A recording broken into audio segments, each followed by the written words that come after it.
Dando sequência aos nossos estudos, hoje iremos abordar os crimes de lesão corporal previstos no artigo 129 do Código Penal. Dando a continuidade a esses estudos, inicialmente se observa que o crime de lesão corporal do artigo 129 se insere no livro 1 da parte especial do Código Penal.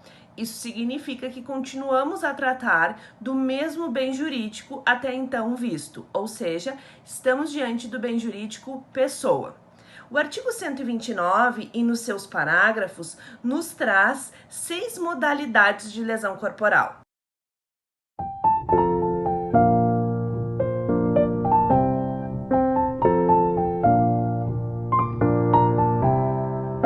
Nós temos no caput a lesão corporal leve, seguido nos parágrafos 1º e 2º de lesão corporal grave e gravíssima. São formas qualificadas, embora o legislador não os tenha denominado dessa forma. Na sequência, nós temos a lesão corporal seguida de morte, posteriormente a lesão corporal culposa e ainda inserida posteriormente no Código Penal, no artigo 129, a lesão corporal decorrente de violência doméstica. Então, nos dedicaremos agora a estudar essas 6 formas de lesão corporal.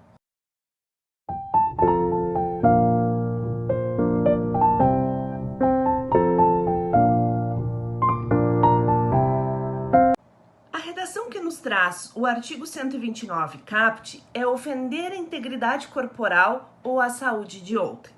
É preciso aqui destacar alguns elementos que estão inseridos nesse caput e que nos permitem compreender as modalidades de lesão corporal. Ofender é o verbo, é o núcleo do tipo penal. Ofender quer dizer lesar, causar dano, atacar. É no sentido de fazer mal à integridade corporal ou à saúde de outrem. Quando falamos em integridade corporal e saúde, inicialmente nos remete à ideia de estarmos atingindo a integridade externa, aquilo que podemos denominar de forma anatômica do ser humano. No entanto, a lesão corporal, ela também se direciona, ao falar em integridade corporal, a estrutura psíquica do agente. Então, quando o agente pratica uma ofensa à integridade corporal, podemos estar aqui diante de uma degradação da estrutura fisiológica, anatômica do agente, como também a uma degradação, a uma lesão causada na sua saúde psíquica. Quando nos referimos à segunda parte de uma ofensa à saúde, aqui se fala em degradar ou agravar um estado de saúde inicial do agente. O outrem, por sua vez, se refere a ser humano. Logo, nós não podemos praticar lesão corporal em pessoa jurídica, em animais, em objetos e assim por diante. Estamos nos referindo e o objeto material do tipo penal é o ser humano vivo.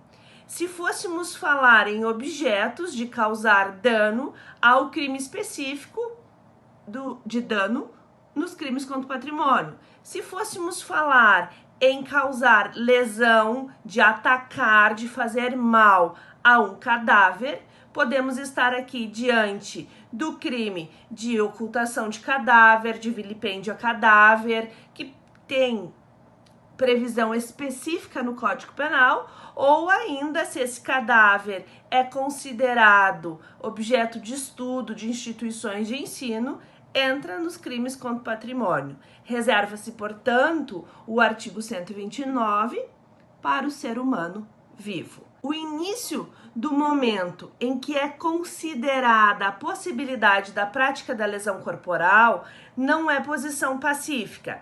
Isso significa que por alguns doutrinadores se compreende que a partir do início do parto é que pode o ser humano ser vítima do crime de lesão corporal e, por outro lado, há quem defenda que a partir da nidação, quando então se considera a vida no direito penal, é que nós podemos estar diante da prática da lesão corporal, desde que a intenção do agente seja causar um dano, atacar aquele feto, não no sentido de interromper a gravidez, porque aí nós estaríamos diante de um crime de aborto, mas na ideia de fazer mal, de atacar, de ofender a integridade corporal ou a saúde. São os dois posicionamentos, portanto, que nós temos com relação a início da possibilidade da prática da lesão corporal, que se dá ou da nidação, dependendo da corrente que for seguida,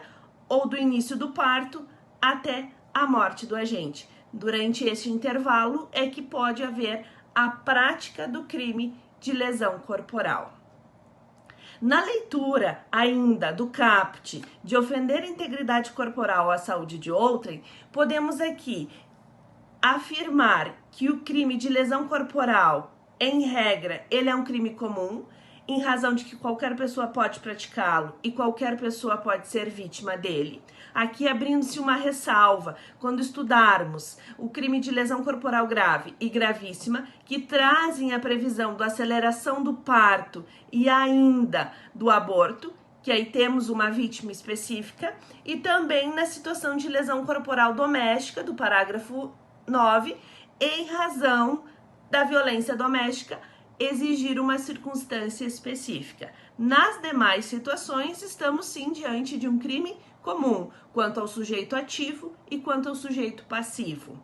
É um crime de dano, justamente porque o seu verbo ele requer essa lesão ao bem jurídico, e um crime material. Material porque requer um resultado. Essa degradação, esse ataque, essa redução do estado de saúde ou da integridade corporal da vítima.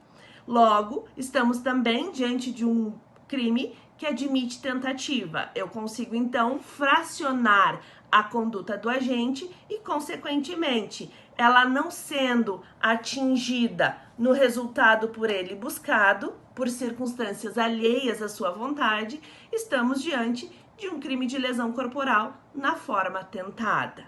É também um crime monossubjetivo, porque pela redação ele não requer um número mínimo de agentes, logo basta uma pessoa praticando a ação prevista no caput que estamos diante de um crime de lesão corporal. É também um crime comissivo, claro, podendo ainda ter a modalidade omissiva imprópria, justamente na função do garantidor.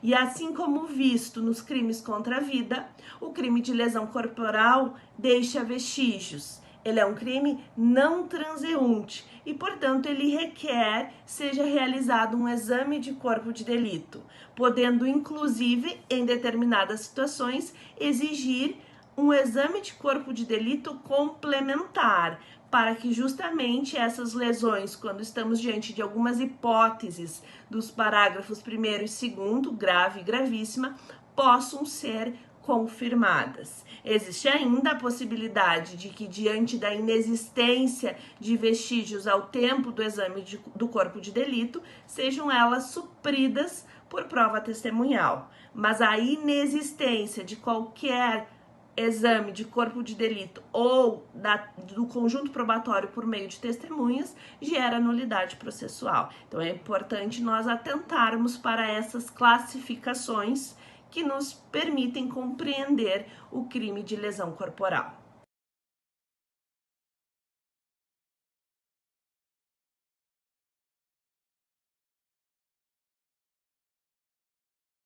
No tocante ao elemento subjetivo, como inicialmente falei, que o crime de lesão corporal, ele nos traz 6 modalidades, destas, uma é a lesão corporal culposa, podemos aqui observar que estamos diante de um elemento subjetivo dolo para 5 modalidades e o elemento subjetivo culpa para a modalidade da lesão corporal culposa. Ou seja, a lesão corporal admite os 2 elementos subjetivos. O que distingue a lesão corporal do crime de homicídio é de que no crime de homicídio o agente age impelido por animus necandi, com a intenção de matar. Aqui na lesão corporal, ele não tem animus necandi. O que há para o agente nessa situação é animus laedendi ou ainda animus vulnerandi. Então, ao invés de nós estarmos com a intenção de matar, porque aí sim estaríamos respondendo por um crime de homicídio, justamente pelo animus necandi, estamos com animus laedendi ou ainda animus vulnerandi, que é a intenção do agente de ofender a integridade corporal ou a saúde. Ele não tem a intenção de morte da sua vítima. Se uma vez eu pratico ofensas à integridade corporal da vítima com a intenção de vê-la morta, exclui-se o artigo 129 e passa-se o artigo 121, justamente porque a intenção do agente é que vai fazer com que eu tenha uma análise do crime de homicídio ou do crime de lesão corporal. Essa análise feita por nós do artigo 129 se refere a todas as modalidades. Claro que para analisar cada modalidade e fazer o seu enquadramento, é também necessário que as características previstas em cada um dos parágrafos estejam inseridas. Então, nós temos inicialmente o crime de lesão corporal leve, aquele previsto no caput, que tem como redação ofender a integridade corporal ou a saúde de outrem, com previsão de pena de 3 meses a 1 ano. Na sequência, o parágrafo 1º nos traz a lesão corporal de natureza grave e aqui passaremos então a analisar conforme a redação do artigo.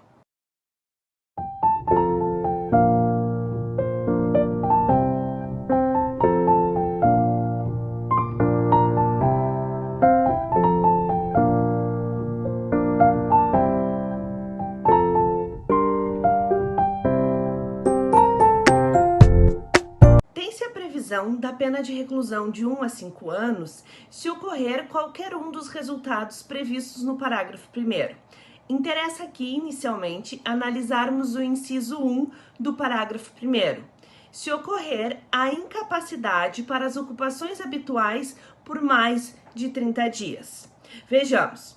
O legislador não nos traz uma diferenciação ou um conceito específico para ocupações habituais.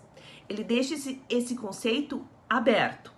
O que nos importa aqui é compreender que ocupações habituais não se refere somente à atividade laboral, mas se refere àquilo que habitualmente a vítima faz. Então, ficando impossibilitada a vítima de realizar sua prática esportiva, práticas de lazer que habitualmente faz, em decorrência da lesão sofrida, e acrescentando-se a isso o lapso temporal, nós estamos diante da hipótese prevista no inciso 1. Então, vejamos.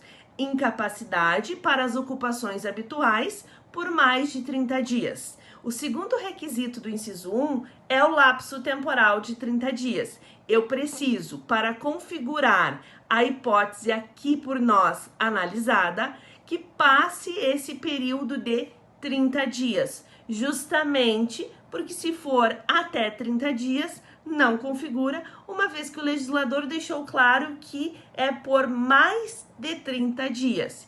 E aí, nessa situação, considerando que o crime de lesão corporal deixa vestígios, inicialmente se faz um exame de corpo de delito e os peritos fazem um diagnóstico futuro. No entanto, isso requer, ultrapassado o período de 30 dias, um laudo complementar.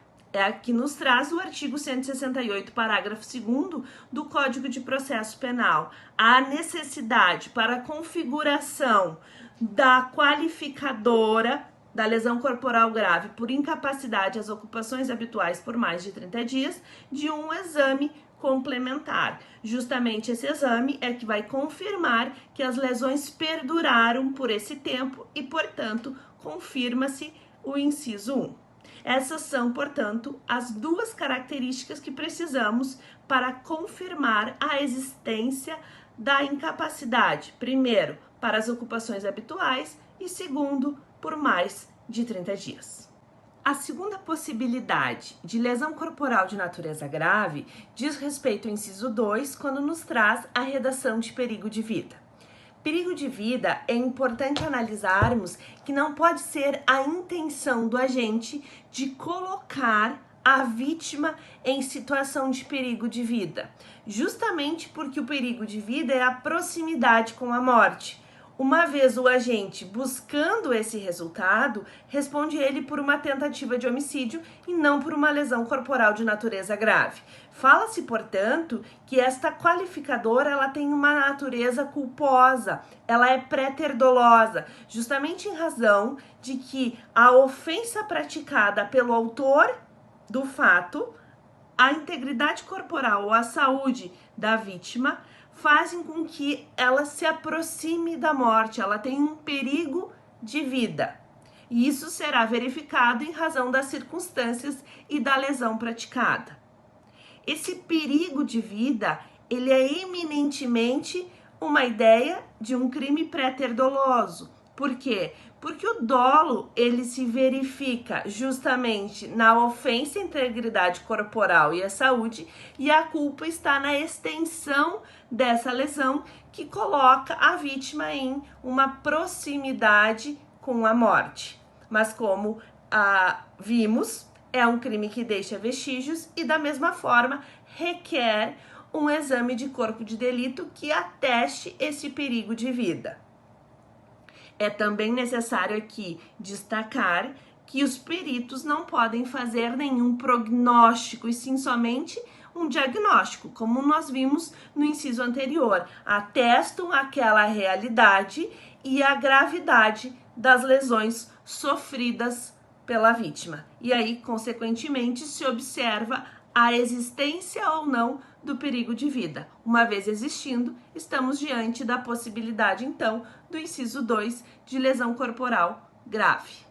O inciso 3 fala em debilidade permanente de membro, sentido ou função. É preciso aqui analisar a debilidade permanente e, posteriormente, sentido, membro e função. Quando se fala em debilidade, não se está falando em inutilização ou perda, porque a inutilização e a perda se referem à lesão corporal gravíssima que logo estudaremos. Falar em debilidade, portanto, é permanecer com o membro, com o sentido ou com a função, no entanto, com resultado reduzido, ou seja, com um enfraquecimento. Eu permaneço com a mão, mas ela já não tem a capacidade de segurar objetos no mesmo peso que ela conseguia anteriormente. Ela ainda segura objetos, mas objetos mais leves. É diferente do caso de nós estarmos diante da perda, quando não há o membro, ou portanto a amputação, ou ainda a inutilização. Permanece preso ao corpo, mas não funciona, não tem mais a função inicialmente que o membro possuía. Então, falar em debilidade é manter, no entanto, numa função enfraquecida. Permanente não é a ideia de eternidade, a ideia de duradouro, podendo sim ser reversível ao longo do tempo, mas que num lapso de tempo, numa linha de tempo atual, a lesão ela é permanente. Então, o cuidado aqui é que essa lesão ela não é considerada eterna. Sim, a partir de fisioterapias, do avanço da medicina, de novas descobertas, eu posso ter a reversão, mas que naquele momento ela é duradoura. Então, estamos falando numa debilidade permanente de membro, sentido e função. Quando falamos em membro, sentido e função, é interessante analisarmos esse esquema a seguir.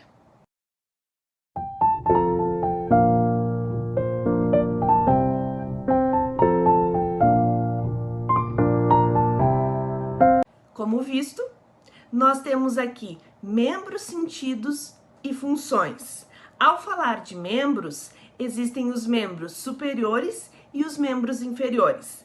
Aqui é importante destacar que a perda de um dedo por mais que acarrete a retirada desse dedo do corpo e poderia nos dar a ideia de perda e, portanto, lesão corporal gravíssima, o dedo, ele é pertencente à mão. Logo, eu causo uma debilidade e não uma perda. Porque falar em perda, no caso dos membros superiores e inferiores, seria a perda completa da mão ou do pé. Então, cuidado com relação aos dedos, porque eles pertencem às mãos ou aos pés. E uma vez pertencendo a eles, a perda de um dedo ou de mais de um dedo é o enfraquecimento e não a perda do membro.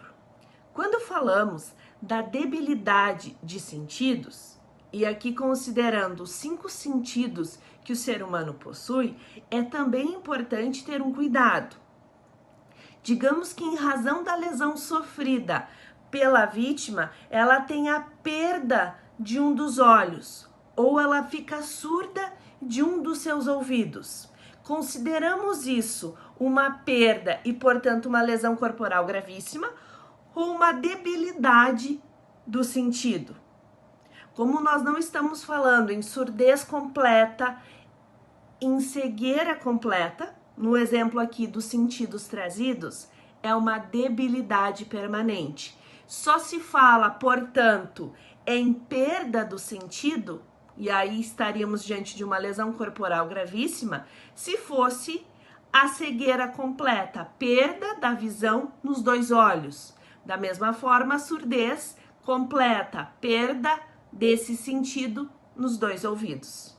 E a mesma análise se faz para os outros sentidos. E ainda nós temos as funções. As funções, na sua totalidade de 7, fazem a mesma análise que os sentidos. E aí, então, é preciso ter o cuidado de que uma vez a vítima tendo a perda de um órgão e sendo ele órgão duplo, falamos em debilidade. Por exemplo, os rins. Se em decorrência da lesão a vítima tem a perda de um dos rins, justamente por ser um órgão duplo, é uma debilidade e uma lesão corporal grave.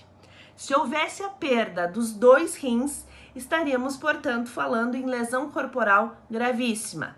Detalhe é, se a vítima, por uma cirurgia, por uma circunstância anterior, tivesse naquele momento somente um dos rins, e aí a sua perda, por mais que fosse um órgão duplo, ela não tinha anteriormente o outro, nós estamos, portanto, então, diante de uma lesão corporal gravíssima. Esse é o cuidado que nós precisamos ter quando falamos em membros, sentidos ou funções. Para configurar uma lesão corporal de natureza grave, pela debilidade, eu mantenho os membros, eu mantenho os sentidos e eu mantenho as funções, mas com um resultado reduzido, ela tem um enfraquecimento.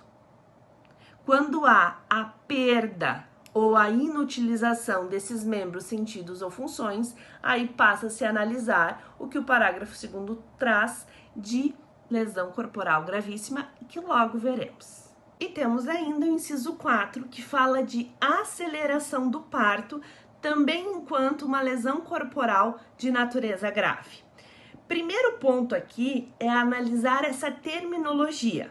A doutrina critica a aceleração, uma vez que a interpretação de aceleração do parto nos dá a ideia de que o parto já está iniciado, ele é apenas realizado de uma forma mais rápida. E o que o legislador buscou ao trazer essa forma de lesão corporal de natureza grave não é torná-lo mais rápido, mas sim falar em antecipá-lo. Então, a forma correta de análise do inciso 4 é antecipação do parto. Quando se fala em antecipação do parto, um cuidado é de que o agente não está buscando a interrupção da gravidez. Por quê? Porque se a intenção for a interrupção da gravidez, nós não estamos diante de uma lesão corporal de natureza grave, e sim diante do crime de aborto, seja ele consumado, se ocorre a morte do feto ou Na forma tentada, se ele sobrevive. O agente aqui, ao responder por lesão corporal de natureza grave pelo inciso 4, que se fala em aceleração, compreendido por nós como antecipação do parto, deve ter o dolo de causar lesões na gestante e não no feto. Ao causar as lesões na gestante, ocorre essa aceleração do parto. E aí, portanto, nós estamos diante de uma lesão corporal de natureza grave. Cuidado ainda que, se não for previsível a gravidez, não há como o agente responder por essa aceleração. Há sim a possibilidade diante de uma grávida com obesidade mórbida. E aí, diante disso, não há como o agente ter conhecimento, digamos que ela esteja no início da sua gravidez, da gravidez, a não ser que tenha sido publicizado. Logo, se o agente desconhece a gravidez, não há como ele responder pela aceleração do parto. Cuidado, então, que nós não estamos aqui falando do dolo de interrupção da gravidez. Estamos apenas falando do animus laedendi com relação à gestante. E como consequência dessa lesão, o parto ele é antecipado com o nascimento da criança. Essas são, portanto, as hipóteses que nós temos de lesão corporal de natureza grave. Incapacidade para as ocupações habituais por mais de 30 dias, perigo de vida, debilidade permanente de membro, sentido e função e, inciso 4, aceleração do parto. Partimos agora, então, à análise do parágrafo 2º do artigo 129, que nos traz as possibilidades de lesão corporal de natureza gravíssima, mantendo ainda aqui o animus laedendi, ou seja, a intenção de ofender a integridade corporal e a saúde da vítima.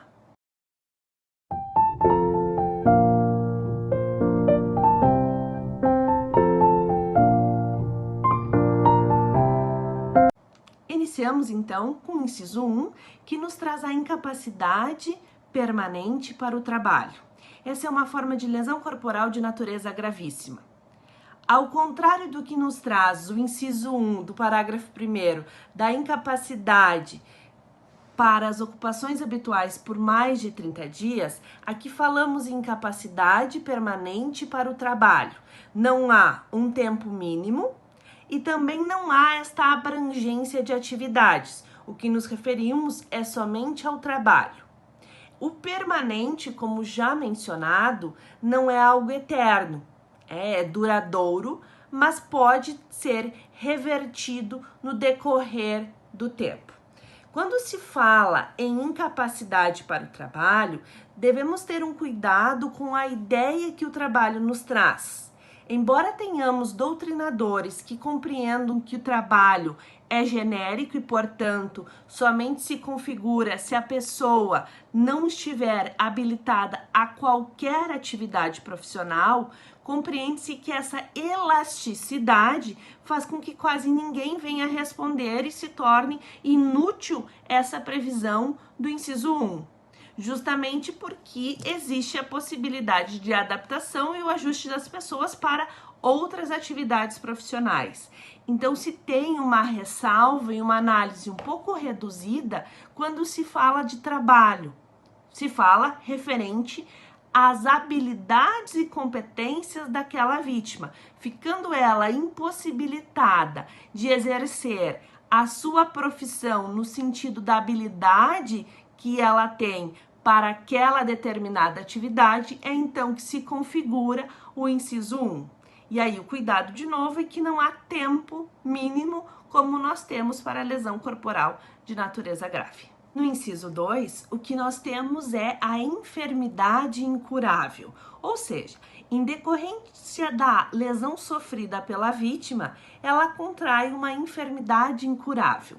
Enfermidade incurável tem o sentido de ser uma doença que no atual estágio de avanço da medicina ainda não tem cura. E aí, então, podemos pensar em algumas doenças como a sífilis, tuberculose, a lepra, que elas não possuem cura. Se em decorrência da lesão sofrida pela vítima, ela venha contrair uma dessas enfermidades incuráveis, nós estamos diante de uma situação de lesão corporal de natureza gravíssima. Aqui se insere o HIV. Como fica essa situação? Se em decorrência da lesão sofrida, a vítima vem a ser portadora do vírus HIV. Vejamos.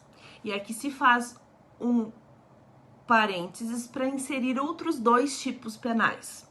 Nós temos os artigos 130 e 131 do Código Penal, que pertencem ao capítulo da periclitação da vida e da saúde, que falam do perigo de contágio de moléstia venérea e o perigo de contágio de moléstia grave.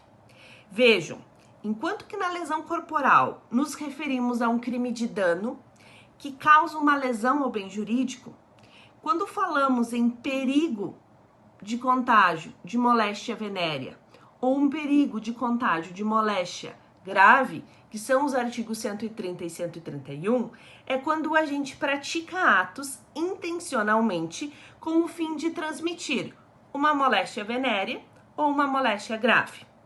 Digamos então que o agente tenha intencionalmente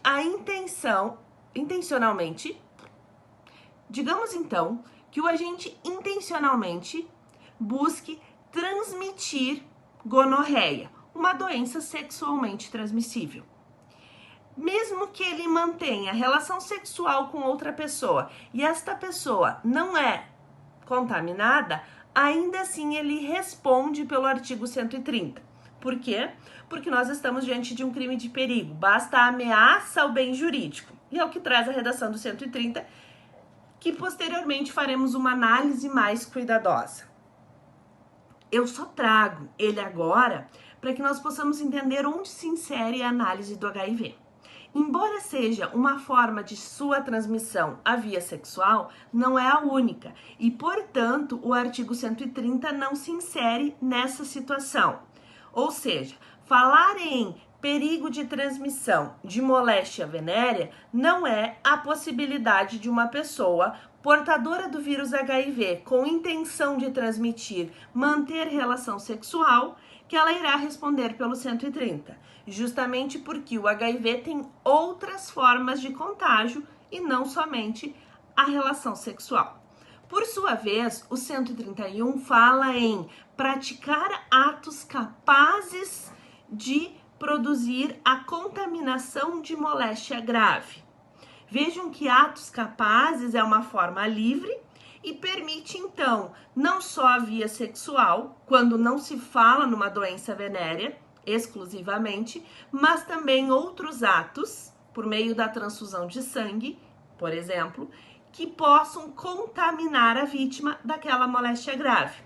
Por isso, a transmissão, a intenção do agente de transmitir o vírus HIV se insere no artigo 131, ou seja, se eu intencionalmente mantenho relação sexual com uma outra pessoa para que ela seja contaminada pelo vírus HIV, eu respondo pelo 131, desde que não ocorra a contaminação. Estamos com um crime de perigo. Agora vem, então, a razão pela qual se inseriu esse debate neste momento. Se em razão dessa ação do agente ele contamina a vítima com o vírus HIV, surgem dois posicionamentos. Nós estamos diante de uma lesão corporal de natureza grave, pela enfermidade incurável, ou nós estamos diante de uma tentativa de homicídio em razão de ser o HIV. Esses dois posicionamentos são os atuais que nós temos hoje, e nós entendemos, primeiro, que ela pode ser uma lesão corporal de natureza gravíssima, enfermidade incurável, porque o HIV não é uma doença letal por si só. Em razão do avanço da medicina, dos coquetéis, uma pessoa portadora do vírus HIV tem uma vida prolongada. Ou seja, ele tem sim o acometimento de uma enfermidade incurável, mas ele não é condenado à morte.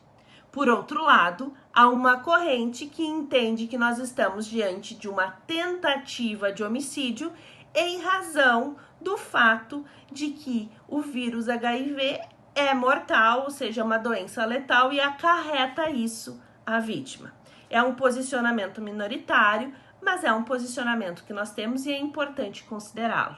Então, quando falamos em enfermidade incurável, podemos estar sim falando na lesão corporal de natureza gravíssima do HIV. Ressalvado sim essa situação da tentativa de homicídio que outros doutrinadores pensam nesse sentido. Depois, nós temos então o inciso 3. O inciso 3, ele fala em perda ou inutilização de membro, sentido ou função.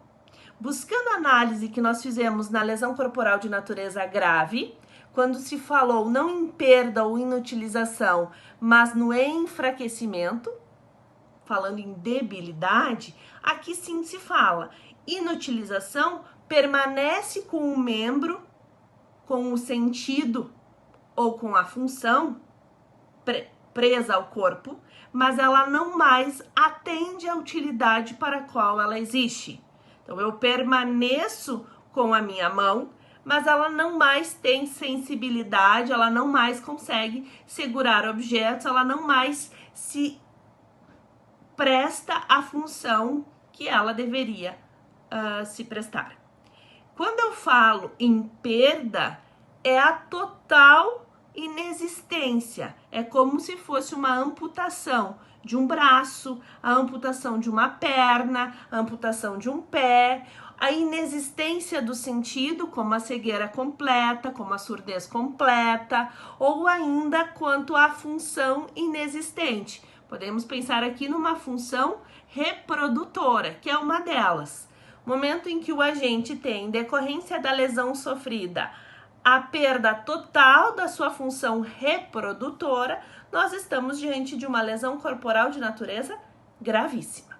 Então, essas são as formas que o inciso 3 nos traz de uma lesão corporal de natureza gravíssima. Ainda temos o inciso 4 e o inciso 5. O inciso 4 fala em, como visto, o inciso 4 fala em deformidade permanente. Deformidade permanente é, primeiro, analisar que o permanente, no mesmo sentido em que estamos debatendo aqui, não é algo perpétuo, pode ser reversível, mas é duradouro. E essa deformidade é uma marca, é uma cicatriz, é uma alteração na estrutura corporal da vítima que tem um significado e que cause para ela esse constrangimento e essa recordação da lesão sofrida. Embora se fale por alguns doutrinadores no sentido de que a deformidade precisa ser visível, a compreensão é de que ela pode ser visível somente para a vítima ou para o seu companheiro, a pessoa que tenha intimidade com ela. O que não podemos ter aqui é uma deformidade irrisória, como um simples arranhão, uma pequena mancha na pele. O que se compreende enquanto deformidade é uma modificação, é uma presença alterada no corpo da vítima que tenha esse significado da lesão sofrida e, consequentemente, se fala, portanto, em uma lesão corporal de natureza gravíssima. E, por sua vez, o inciso 5 nos traz a lesão corporal gravíssima quando ocorre o aborto. Então, ao invés de nós estarmos diante da situação de aceleração, ou como mencionado por nós, antecipação do parto, aqui ocorre o aborto. Então, vejamos, se o agente, nas lesões praticadas na vítima, provocar o aborto e essa provocação não for a sua intenção e a sua intenção se resume a atingir a integridade corporal e a saúde da vítima, ou seja, da gestante, é uma lesão corporal de natureza gravíssima. Esse é o cuidado. Se a minha intenção for interromper a gravidez e causar o aborto por meio das lesões na gestante, não há que se falar aqui em lesão corporal gravíssima em decorrência do aborto, porque o aborto, no inciso 5 do parágrafo 2º, não é a intenção do agente, é o resultado das lesões praticadas. Se a intenção for, responde pelo artigo específico do crime de aborto. Aqui nós estamos falando em lesões praticadas na gestante e em decorrência dessas lesões ocorre o aborto. Aborto é nascimento sem vida. Se ocorre o nascimento com vida, nós estamos falando em lesão corporal de natureza grave, justamente porque se fala em aceleração do parto. Ao falar em aborto, é a morte do feto. Logo, se em decorrência das lesões ocorrer a morte do feto, é uma lesão corporal de natureza gravíssima. Cuidado apenas com a intenção do agente. E ainda, se o agente desconhece a gravidez, não há como ele responder por esse resultado, justamente pelo desconhecimento. Então, vejamos, essas são as formas que nós temos de lesão corporal grave e gravíssima.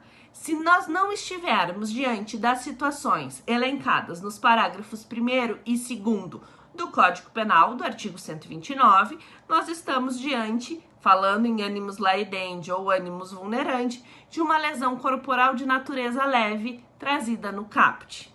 A nossa interpretação aqui, assim como fizemos no homicídio, ela é inversa. Primeiro das formas mais graves, justamente em razão das características, e uma vez elas não estando presentes, eu fico com a forma prevista no caput. Seguimos agora para a análise do parágrafo 3º, quando nós temos a lesão corporal seguida de morte.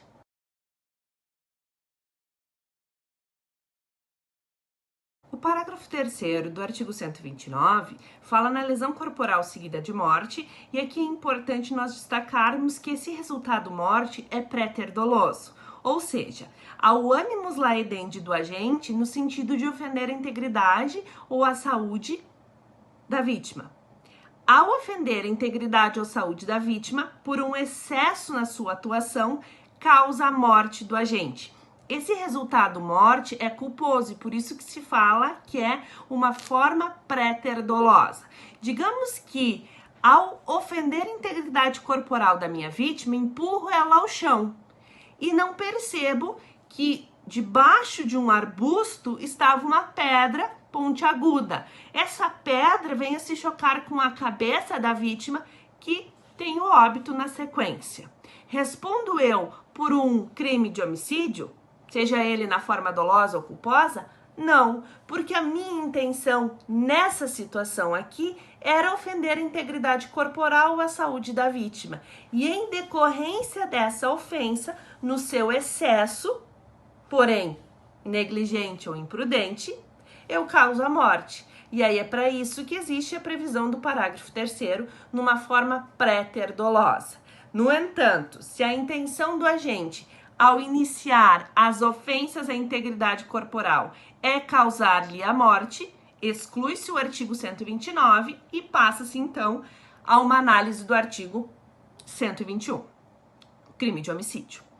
Na sequência também, outra forma que nós temos de lesão corporal é a lesão corporal culposa. O que nos diz a lesão corporal culposa?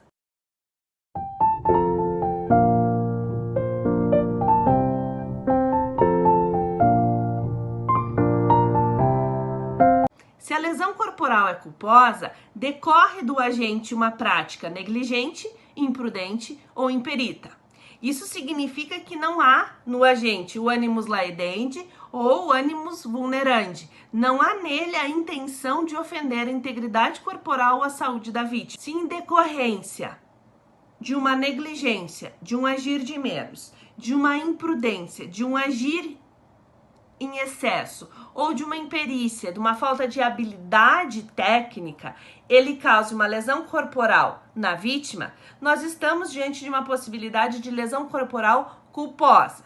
Recordam que quando trabalhamos com o crime de homicídio e analisamos a hipótese do homicídio culposo, foi também mencionado um exemplo hipotético do manuseio de uma arma de fogo que causa a morte da vítima. Esse manuseio da arma de fogo que causa a morte da vítima, por ter o resultado morte, fala-se em crime de homicídio culposo.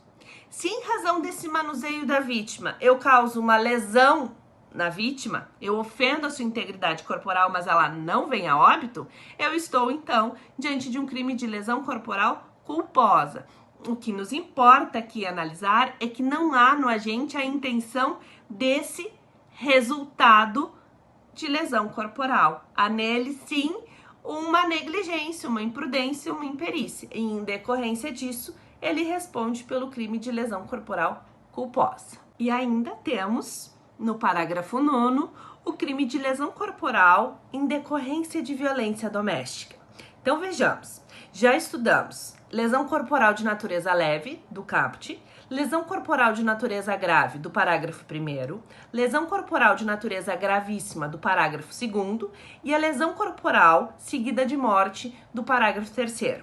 Essas 4 formas se referem à forma dolosa de lesão corporal, ou seja, nelas há no agente o animus laedendi ou animus vulnerandi.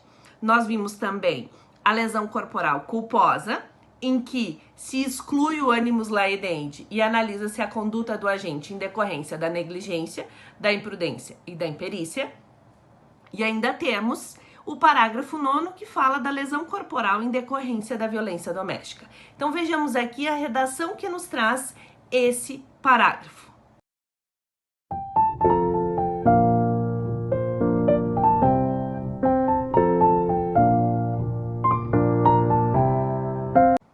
Na redação do parágrafo 9º, nós temos a lesão corporal em decorrência de violência doméstica quando ela é praticada por ascendente ou descendente. Ascendente, nós estamos falando em uma linha reta de pais, avós. Quando falamos em descendente, filhos e netos e consequentemente. Também nós temos cônjuge ou companheiro, quando temos um casamento civil ou uma relação de união estável, e ainda temos, na sequência do parágrafo 9º, a situação de ter convivido ou conviver, ou ainda quando há a prevalência das relações domésticas de coabitação ou hospitalidade. Vejamos que por essa redação não se tem um sujeito passivo específico, como nós temos quando da aplicação da Lei 11.340. A Lei 11.340, como já comentado, ela decorre de uma proteção à mulher em decorrência das relações de gênero. A ela se aplica somente quando for a mulher vítima. Ou seja, sendo a mulher vítima de uma prática, de uma lesão corporal em decorrência da violência doméstica, eu aplico o parágrafo 9º do artigo 129 e as circunstâncias e as medidas de proteção da Lei 11.340. No entanto, se eu tiver um homem vítima de uma violência doméstica com lesão corporal, eu também aplico o parágrafo 9º. Eu apenas não aplico a lei especial. Então vejamos que a nossa redação aqui fala da lesão corporal praticada por ascendente, descendente, irmão, cônjuge ou companheiro, com quem conviva ou tenha convivido, ou se prevaleça das relações de domésticas, coabitação e hospitalidade. E aí vejamos que nós passamos para um crime que tem uma pena de 3 meses a 3 anos.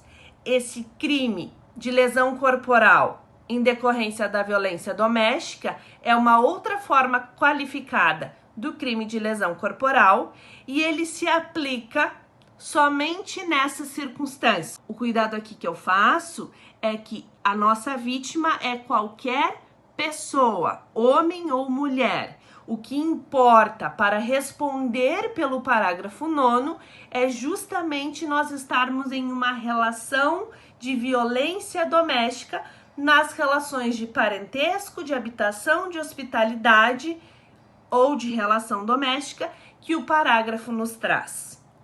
Essas são, portanto, as 6 formas de lesão corporal que o artigo 129 nos traz. O que nós veremos na sequência são formas de redução, de aumento de pena que o legislador trouxe ainda no artigo 129.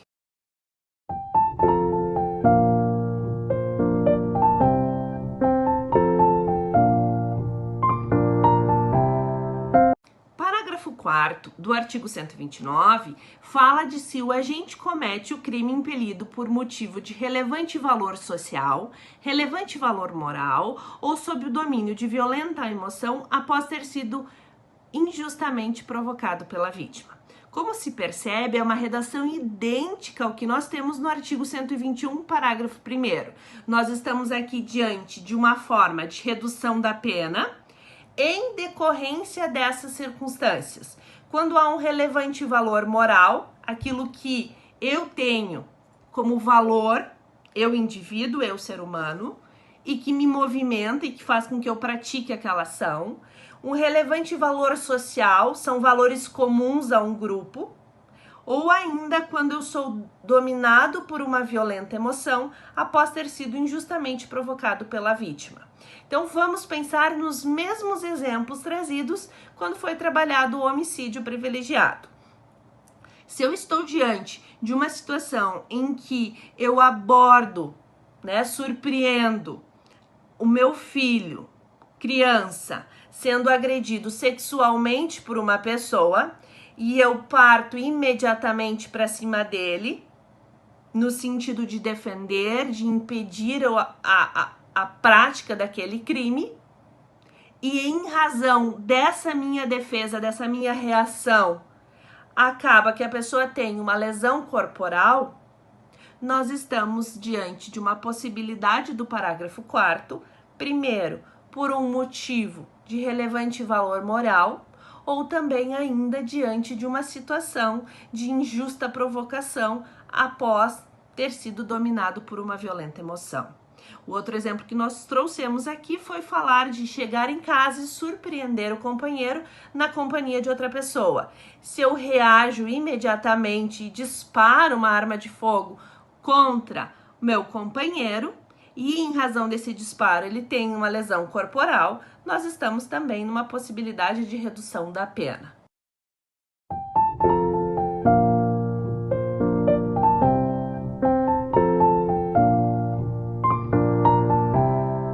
Nosso parágrafo 5º do artigo 129 fala das possibilidades de substituição da pena. Então nos traz o legislador a possibilidade de substituir a pena por a pena privativa de liberdade por uma pena de multa, se, na primeira hipótese, não forem graves as lesões e ocorrer qualquer uma das situações previstas no parágrafo anterior. Qual é o parágrafo anterior? O parágrafo 4º, que acabamos de fazer a análise, que nos traz possibilidades de diminuição da pena. Então, não sendo graves as lesões, isso significa que estamos diante de uma lesão corporal de natureza leve e a prática dessa lesão corporal de natureza leve decorre de um relevante valor moral, de um relevante valor social ou ainda sob domínio de violenta emoção após ter sido injustamente provocado pela vítima. Em uma dessas três situações, não sendo graves as lesões, sendo, portanto, lesão corporal de natureza leve, nós estamos com a possibilidade de substituição da pena privativa de liberdade pela pena de multa. E ainda o inciso 2 fala, ainda não sendo graves as lesões, se elas forem recíprocas. Quando eu tenho lesões recíprocas, é a situação de tanto autor e vítima são autor e vítima um do outro. O que isso significa? Que a prática da lesão corporal de natureza leve faz com que o autor seja vítima da outra parte e a outra parte seja vítima do primeiro autor. Nós temos os dois envolvidos, autor e vítima e autor ao mesmo tempo com relação a um ao outro. É uma lesão recíproca. Temos ainda as hipóteses de aumento de pena trazido pelo parágrafo 7º. O parágrafo 7º do artigo 129 fala que aumenta-se a pena no crime de lesão corporal nas hipóteses dos parágrafos 4º e 6º do artigo 121. Então, é preciso aqui retomar esses parágrafos.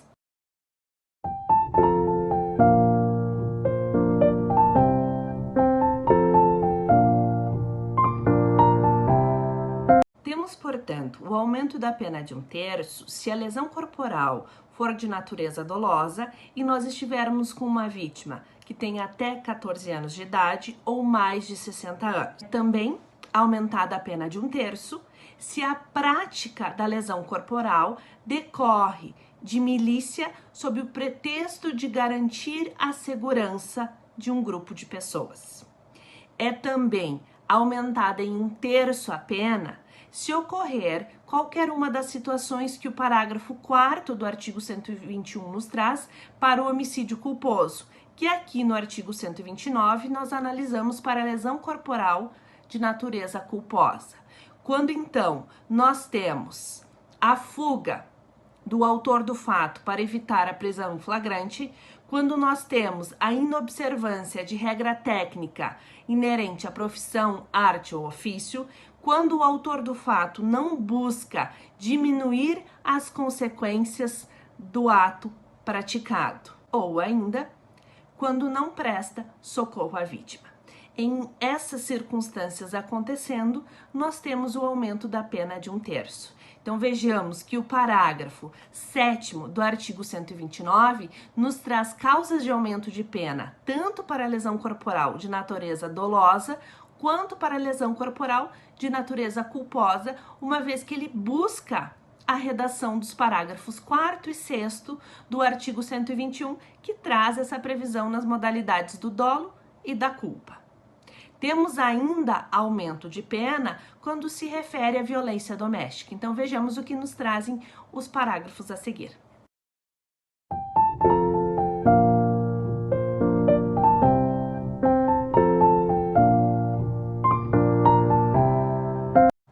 O parágrafo 10 do artigo 129, ele aumenta a pena de 1/3 se ocorrer em razão do parágrafo 9º, ou seja, se em razão da lesão corporal ser praticada em decorrência da violência doméstica, nós tivermos um resultado previsto nos parágrafos 1º, 2º e 3º do artigo 129.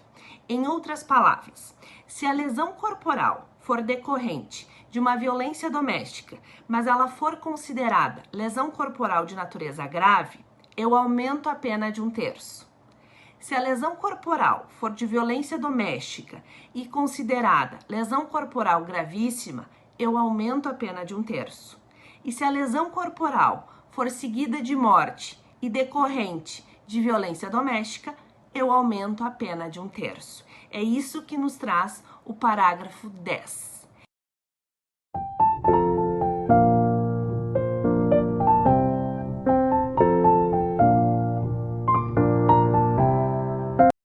Ainda nós temos a hipótese do parágrafo 11, que aumenta a pena de 1/3 se a vítima for portadora de deficiência e a prática for de lesão corporal de violência doméstica, previsto no parágrafo 9º.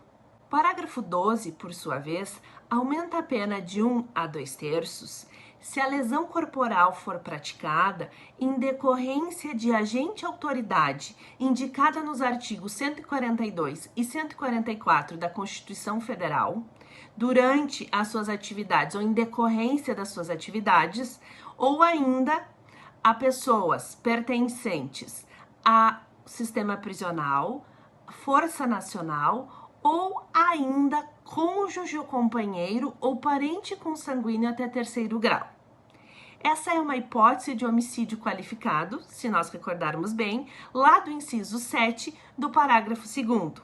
Para a lesão corporal, nós temos o aumento de pena quando houver a prática da lesão corporal em decorrência dessa situação, ou seja, quando a vítima for agente ou autoridade indicada nos artigos 142, lembrando que aqui se refere a Exército, Aeronáutica e Marinha, ou 144 da Constituição Federal, se referindo às polícias estaduais, federais, rodoviárias, ferroviárias, polícias militares, E ainda falando aqui dos agentes de segurança penitenciária, da Força Nacional, cônjuge ou companheiro, ou ainda parente consanguíneo até 3º grau. Nessas situações, eu tenho o aumento de pena quando houver a prática da lesão corporal em decorrência destas pessoas pelas funções que exerce ou exerciam.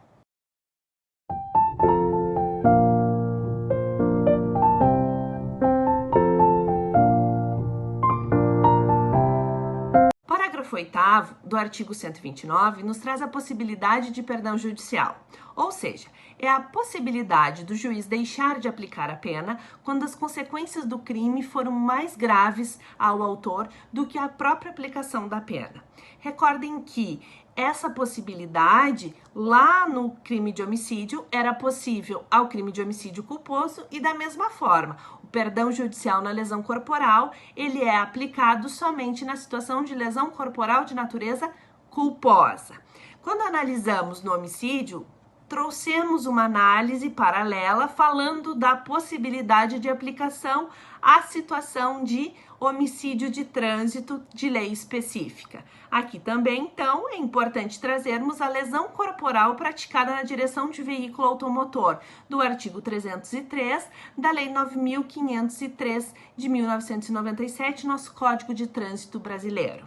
Assim como é possível estender esse benefício ao homicídio de trânsito, é também possível estender o perdão judicial à lesão corporal praticada na direção de veículo automotor. Esse cuidado que precisa ser feito é apenas que o perdão judicial se aplica à lesão corporal de natureza culposa tão somente. As modalidades dolosa não têm essa previsão. Finalizando a nossa análise, fica aqui uma pergunta para podermos refletir e debater na sequência. É possível aplicar o princípio da insignificância na prática da lesão corporal? E ainda, qual é a diferença que eu tenho no crime de lesão corporal e na contravenção penal vias de fato? Nos vemos na sequência para debatermos essa questão e refletirmos sobre o crime de lesão corporal. Obrigada pela sua companhia e continue nos acompanhando.